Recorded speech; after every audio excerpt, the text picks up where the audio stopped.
សួស្តីបងប្អូនទាំងអស់គ្នាថ្ងៃនេះបងវាយអារម្មណ៍ពុកម៉ែបងប្អូនទាំងអស់គ្នាទៅទស្សនាពីរបៀបនៃការដាក់លុបបង្កែប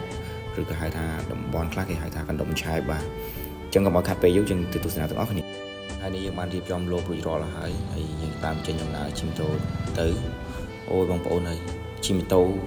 ចង់និយាយថាគេផ្អើលហ្មងគេអត់ដឹងថាយើងទៅដាក់លុបឬក៏ទៅដាក់អីអញ្ចឹងណាអញ្ចឹងគេមើលមុខព្រាតតែម្ដងឥឡូវនេះយើងធ្វើដំណើរមកដល់ទូកហើយ